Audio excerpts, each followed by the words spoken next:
السلام عليكم ورحمة الله وبركاته. أهلا بباشمهندسين ودكاترة تالتة إعدادي. النهاردة بأمر الله هنحل تمارين كتاب المعاصر الاختبار التراكمي رقم 2، الوحدة الأولى، الدرس التاني. كنا حلينا الاختبار الأول على الدرس الأول، ده الاختبار التاني على الدرس التاني. طبعا مش عايز اطلع حضرتك زي ما حضرتك متعود علينا. حل الأسئلة الأول، معكش الكتاب وقف الفيديو، شوف السؤال اللي هو بيتحل او حله لوحدك قصدي. بعد كده افتح الفيديو، شوف حله ازاي وحليته صح ولا غلط، وتعلم من غلطك. حتى لو معرفتش ولا تحل ولا سؤال، اهم حاجة ان انت تتعلم من اخطائك. بس كده تمام. اول سؤال بيقول لك ايه؟ اذا كان ان س بتساوي 3، احدى حلول المعادلة س تربيع ناقص ألف س ناقص 6 بيساوي 0، فإن قيمة الألف. وبيقول لك ان س اللي بتساوي 3 دي هي احد حلول المعادله. مش انت حلول المعادله عندك، يعني لو انت تعرف قيمه الالف دي هتحل بالقانون العام، او ان انت ممكن تحلل فبتطلع قيمتين موجبه وسالبه. الرقم الموجب ده هو حل من الاتنين بقى. حلو الكلام. فانت تعمل إيه؟ انت هتستخدم الرقم ده لمعرفه الالف. ازاي؟ عن طريق ان انت هتشيل السين وتحط 3، ما هي بتنتمي اليه. حلو. يبقى 3 الكل تربيع ناقص ألف مضروبة في 3 ناقص 6، الكلام ده كله بيساوي 0. حلو الكلام. طيب هتعمل ايه يا مستر؟ مش 3 تربيع ب9 يا باشمهندس؟ ناقص هنا في 3 نسينا نحطها، ما هي عندك ايه؟ هي ألف س والسين ب3. حلو. ألف في 3 ب3 ألف ناقص الست، الكلام ده كله بيساوي 0. مش 9 لما اشيل منها 6 هيبقى لي 3. حلو. يبقى 3 ناقص 3 ألف بيساوي 0. ودي دي الناحية التانية يبقى سالب 3. شيل السالب مع السالب، شيل التلاتة مع التلاتة، يبقى الألف بواحد. كلام بسيط جدا وسهل. حلو. هنختار الإجابة ج اللي هي الألف بواحد. انت عايز قيمة الألف بس. تمام. في السؤال التاني بيقولك إذا كان منحنى الدالة س تربيع ناقص 8 س زائد 16 يمر بالنقطتين دول، فإن مجموعة حل المعادلة دي بيساوي 0 في ح هي. انت عاوز ايه؟ انا عاوز مجموعة حل المعادلة الأولى. ثانية واحدة كده، ما تطلع في المعادلة الأولى وتجيب لي الحلين اللي عندك. يعني مش المعادلة الأولى بتقولك س تربيع ناقص 8 س زائد ال16؟ طيب انت عاوز ايه؟ انا عاوز اجيب مجموعة الحل بتاعت المعادلة دي. في حلين، طريقتين: ان انا اشتغل بالقانون العام وهي الادق والاصح، او ان انا احلل عشان انجز وقت. حلو. انا احلل عشان انجز وقت، لكن الاصح هو ادق طبعا القانون العام. طبعا س 4 والاشارتين متشابهتين، من هنا س4 ومن هنا س4. بس شكرا كده، انا عرفت مجموعة الحل. اروح لي للمعادلة التانية كده. والله المعادلة التانية مش متظبطة يا مستر. طب ما تظبطها لي. سالب س تربيع دي هاتها في الاول. حلو. موجب 8 س هاتها في التاني. حلو الكلام. في هنا سالب س تربيع. حلو. ناقص 16 حطها زي ما هي. راعي الاشارات بعد اذنك. هتعمل ايه؟ اضرب المعادلة كلها في سالب. ليه؟ عشان اخلي ده ايه؟ موجب سالب موجب، لازم يبقى معامل السين تربيع موجب. هتعمل ايه؟ حلل برضه. مثلا متحللش، مش دي زي دي؟ يبقى مجموعة الحل 4 و4. هو انت استفدت ايه؟ استفدت يا مصر ان مجموعتين الحل زي بعض والمعادلتين من الدرجة التانية. اذا منحنى الدالة يا طالع فوق يا نازل تحت، برضه هنا كذلك الامر. ومعادلة محور التماس هنا ب4 وهنا ب4، اذا الاتنين زي بعض بالظبط. تستفاد من ده ايه؟ ان مجموعة حل اللي فوق هو مجموعة حل اللي تحت. طيب مجموعة الحل عندك بكام؟ مجموعة الحل بتاعت فوق اللي انت جبتها ب4 و4 هي برضو اللي تحت اللي هي ب4 و4، اللي هي هتبقى الاجابة ج. مجموعة الحل الاتنين زي بعض. طب يا مستر ويمر بالنقطتين دول ولا يشغلني يا باشا؟ كل ده كلام بيحاول يخوفك بيه. طيب تعالى للسؤال التالت. بيقول لحضرتك ايه بقى؟ اذا كان المستقيمان دولت متوازيين فإن الكاف بكام؟ عايز اقول لك ممكن تشغل الذاكرة كده. يا مستر ده انا ذاكرتي زي السمكة. معلش حاول تشغلها شوية. طيب اشغلها. ارجع لسنة كام؟ ارجع للسنة اللي فاتت. السنة اللي فاتت ارجع للترم الاول تالتة اعدادي. الترم الاول تالتة اعدادي. ارجع لفين؟ ارجع للهندسة التحليلية. الهندسة التحليلية اللي هي كانت بتتكلم عن الميل. اخدت فيها ايه؟ اخدت لما يكون عندي مستقيمين متوازيين، الله ينور على رد، الميلين متساويين يا مستر. واخدت لما يكون المستقيمين متعامدين، الله ينور على رد، حاصل ضرب الاول في التاني بسالب واحد. هنا قال لك بقى، قال لك اذا كان المستقيمان متوازيان يبقى مالهم، يبقى ميلينهم متساويان. طب ما تروح تجيب لي ميل الاولاني، ميل الاولاني يا مستر انا عندي في الترم التاني مفيش ميل ولا اي حاجه من الحاجات دي، مش شرط. انت عاوز كاف عن طريق المعادلتين دول ببساطه اجيبها لك بالميل، سهله وبسيطه. واحد يقول لي انا هشتغل بالدرس بتاعي ومن هنا اجيب قيمه س واشيل هنا الصاد واحط س بتساوي كذا وكذا واقعد اودي يا باشا كل دي حوارات كتيره قوي، وهتاخد منك خطوات كتيره. تغلط بقى في اشاره، تطرح تجمع غلط، تودي متغير باشاره عكس اشارته غلط، ضيعت المساله. لكن بالميل هنبسط الدنيا. حلو، سواء مقالي او اختر هيتحسب لك صح. خد بالك واحد يقول لي طب افرض السؤال مقالي هيتحسب لك صح حتى لو مقالي. حلو، س ناقص 3 ص بتساوي 2. الميل بيساوي ايه؟ سالب معامل س على معامل ص. طيب سالب معامل س اللي هو سالب 1 على معامل ص اللي هو بسالب 3، شيل السالب مع السالب يبقى تلت، يبقى ده الميل الاولاني. حلو الكلام. طب عايز يا مستر؟ انا عاوز الميل التاني. حلو، السين زائد الكاف ص بيساوي 5. مش الميل بيساوي سالب معامل س اللي هو سالب 1 على معامل ص اللي هو الكاف. مش الاتنين دول يا باشمهندس بيساووا بعض؟ اضرب الكاف في الواحد يديني 1 كاف، واضرب الموجب 3 في السالب 1 يديني سالب 3، اذا الكاف بسالب 3 ببساطة. شوف بقى لو كنت وقفت الفيديو زي ما انا قلت لك وحليت المسألة دي، طبعا حضرتك مش هيجي في بالك طريقة الميل، كنت هتحلها بقى ان انت تجيب قيمة السين من هنا وتروح تعوض من هنا وتشتغل تعويضات وبتاع، وهتلاقيك عملت 50 خطوة وقعدت دقيقتين بتحل المسألة واكتر. انا بالظبط ما كملتش 30 ثانية كنت حلل المسألة، ما صرفتش خطوات اصلا، والمسألة صح 100%. طبعا الكلام ده بتنجز مع الطالب الناصح، خاصة ان المسألة اختر بينجز مع وقت يعني. طيب تعالى للسؤال الرابع. بيقول ايه بقى في السؤال الرابع ده؟ بيقول لك اذا كان للمعادلتين دولت عدد لا نهائي من الحلول. حلو قوي الكلام، عدد لا نهائي من الحلول، اذا المستقيمان منطبقان. الله ينور عليك. حلو، عاوز ايه؟ انا عاوز الالف. واحده واحده كده، ما تيجي تحط لي المعادلتين في بعض. والله يا مستر ما عنديش مشكله. 2 س زائد الص بيساوي 5، و4 س زائد الاتنين ص بيساوي الالف. وارجع معايا كده بالذاكره شويه. يا مستر انت كل شويه تخليني ارجع بالذاكره. معلش هنتعبك شويه. طيب رجعت بالذاكره، ارجع لسنه كام؟ لا انت مش هترجع لسنه ولا حاجه، انت هترجع للنموذج اللي فات، الاختبار التراكمي رقم 1. ارجع له. جالنا ان هما منطبقان. قبل كده كان جايب لي معادلتين زي دول بيقول لك ان هما منطبقان. واحد يقول لي ايوه افتكرت لما انت قلت لي ان ده على ده بيساوي ده على ده بيساوي ده على ده، النسب متساويه. اقول لك الله ينور عليك. تقول لي يا مستر بس ثانيه واحده، ده 2 على 4 فيها النص، وهنا ده بواحد، 1 على 2 فيها النص، وهنا في 5. يا مستر ثانيه واحده، الالف لو ب10 هيطلع 5 على 10 فيها النص، يبقى كلهم متساويين، يبقى منطبقان. يعني يا مستر الالف دي مستحيل تساوي 10. وهنا قال لك ايه؟ قال لك اذا كان المعادلتين دول عدد لا نهائي، يعني هما مالهم؟ يعني هما منطبقين. يعني الالف بكام؟ يبقى الالف ب10. ليه؟ ما هو 5 على 10 فيها النص، النسب كلها متساوية، يبقى منطبقان. هل ينفع الالف تكون بكام غير ال10؟ مستحيل، مش هتطلع لك بنص. فاذا ده على ده وده على ده وده على ده لما يكونوا بيساووا بعض يبقى المستقيمان منطبقان، يعني نسب متساويه. واحد يقول لي هو لازم يمثل في كل مره يطلعوا بنص؟ يا ابو دماغ بخخه، مش لازم، المهم يكونوا النسب متساويه. يعني ممكن يطلع مستر 10 على 6، هنا 10 على 6 وهنا 10 على 6 وهنا 10 على 6، طالما النسب متساويه ما عنديش مشكله. طيب يا مستر تعالى للسؤال الخامس. بيقول لحضرتك ايه؟ اذا كانت النسبه بقى، يا دي النسبه يا مستر، يا دي النسبه. اذا كان النسبه بين محيطي مربعين 1 إلى 2 فان النسبه بين مساحتيهما. واحده واحده. انت قلت لي النسبه، انا حطيت المربع الاولاني اهو، هو شكله مستطيل، شكله مش مربع. يعني احنا في الرسم عشان بايدينا بس الدنيا مش ظريفه قوي، يعني حاولنا نكبر ده.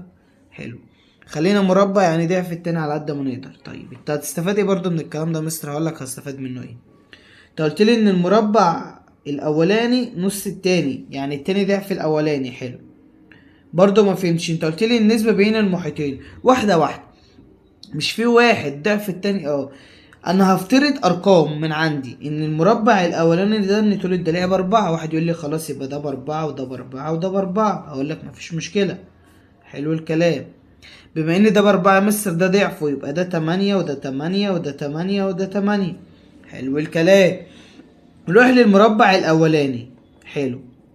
هات لي محيطه. ميم واحد يعني محيط المربع الاولاني. والله محيط المربع الاولاني مجموع اطوال اضلاعه اربعة زائد اربعة زائد اربعة زائد اربعة، اللي هي مثلا بنقول عليها اربعة فلان، اللي هي اربعة في طول الضلع، اللي هي بستاشر. اقول لك الله ينور. طب ما تروح تجيب لي ايه مساحته؟ اللي انت جبت ده المحيط، انا عايز مساحته. هتقول لي مساحته طول الضلع في نفس اربعة في اربعة بستاشر. يا مثلا ده المربع مساحته طلعت زي محيطه. اقول لك دي صدفة، مش شرط في كل المثال يبقى كده. تقول لي تمام. هقول لك تعالى للمربع التاني. مساحته محيطه بكام؟ محيط المربع التاني. واحد يقول لي محيطه مجموعة طول اضلاعه تمانية زائد تمانية زائد تمانية زائد تمانية، اللي هي تمانية فلام.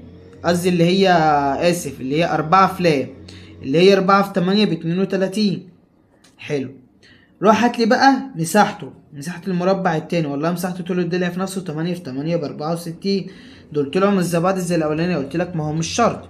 هتقول لي حلو. مش انت مثلا قلت لي النسبة بين محيطي المربعين واحد الى اتنين؟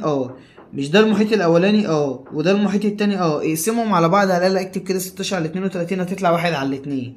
حلو. يبقى انا حققت لك الشرط الاول. طب الشرط التاني، انت عاوز النسبة بين المساحتين. اقسم بقى المساحة الاولى على المساحة التانية. اقسم ال16 على 64. على 16 فيها الواحد، على 64 فيها الاربعة، يبقى النسبة واحد الى اربعة.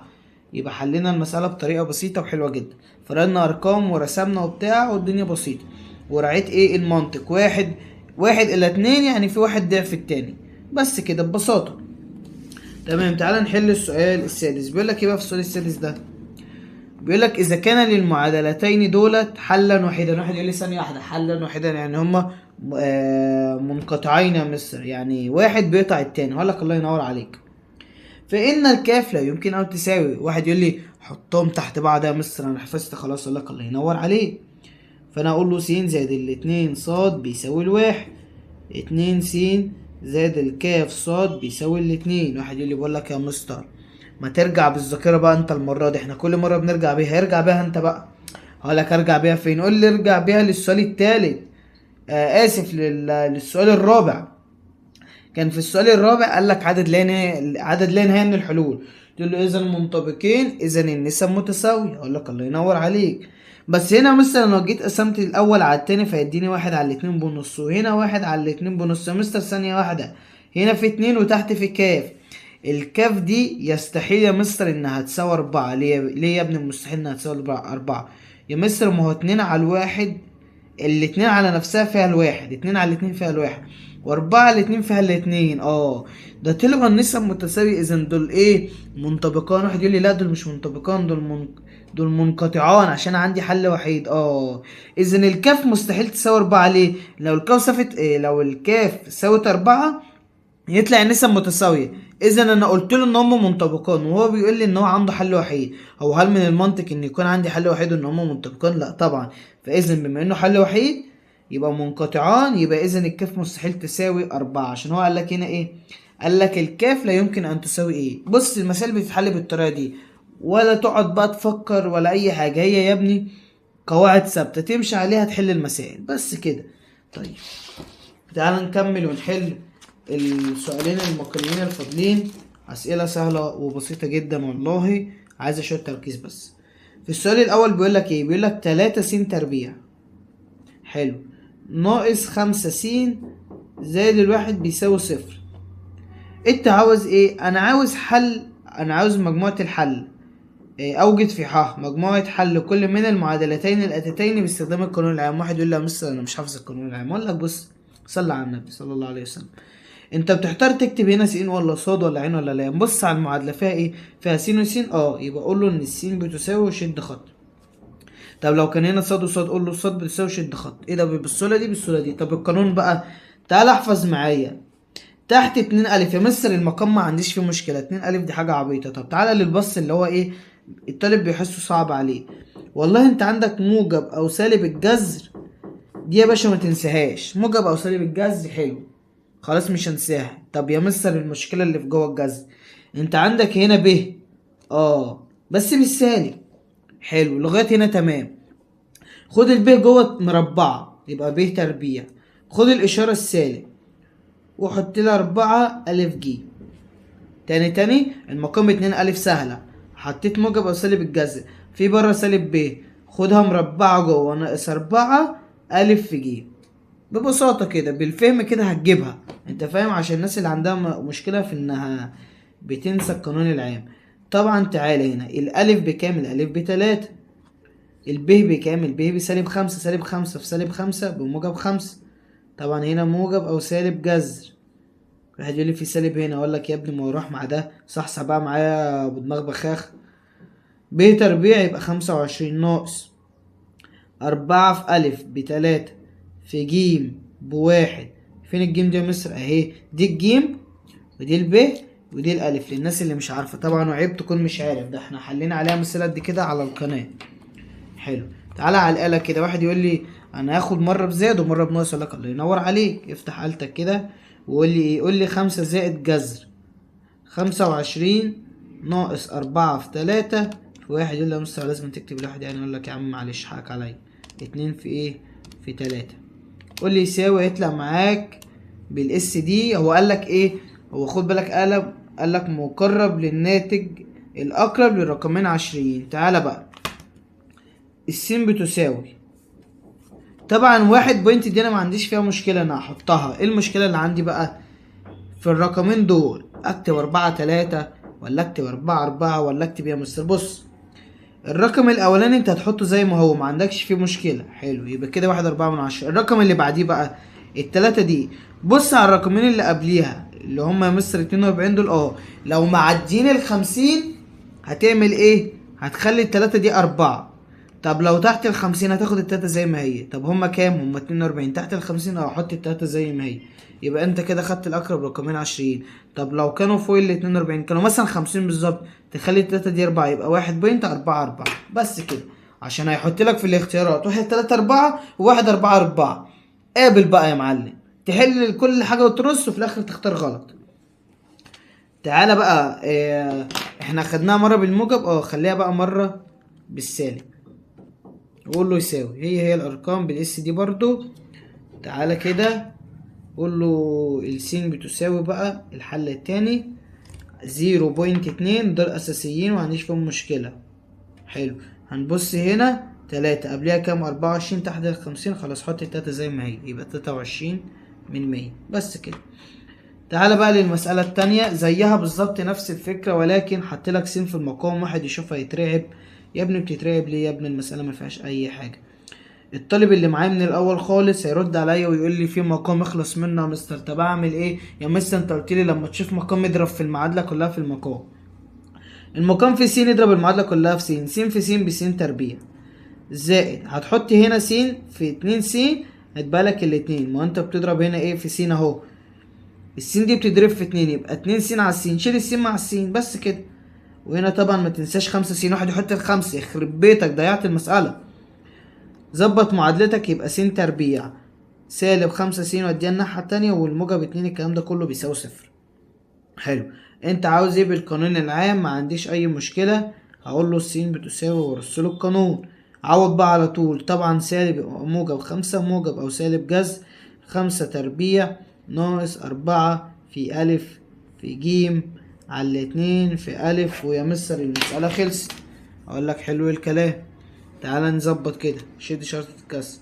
قول لي 5 زائد جذر 25 ناقص 4 في ألف في ج على ايه بقى؟ على 2 في 1. س بتساوي 5 زائد 25 ناقص 4. ماشي حلو ظبط. الكلام ده كله بيساوي بالاس دي 4.56. يبقى الس بتساوي كام؟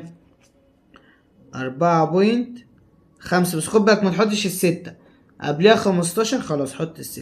لو كان قبلها رقم اعلى من ال50 كنت ايه هختار التاني. طبعا شيل بقى وخليها سالب، وايه اللي يساوي اس دي. يبقى الحل التاني بتاعك اللي هو 0.4. ما تحطش التلاتة بقى، بعديها كام؟ بعديها 84. عدوا ال50. يبقى خلي التلاتة دي 4، يبقى 44%. بس كده. وبكده يا باشمهندسين نبقى حلينا النموذج كله ما عدا اخر سؤال اللي هو اوجد بيانية. وهنا المفاجأة ان السؤال ده واجب عند حضرتك، عشان احنا حلينا عليه مسائل كتير في كتاب المعاصر. لو ما شفتش الفيديو هتلاقيني حاطط لك الفيديو في الوصف، خش شوفه. حلين مسائل قد كده على الدرس ده، افهمه وحله. لو كنت شفته قبل كده او حليته عندك وفهمه والدنيا تمام، حله وصوره وحطه لي في الكومنتات، وانا اقول لك صح ولا غلط ولا غلط، ولو غلط اقول لك غلط ليه. وابقى كده خلصنا الاختبار التراكمي التاني. استنونا في الاختبار التراكمي التالت. والسلام عليكم ورحمة الله وبركاته. كان معاكم الباشمهندس يوسف.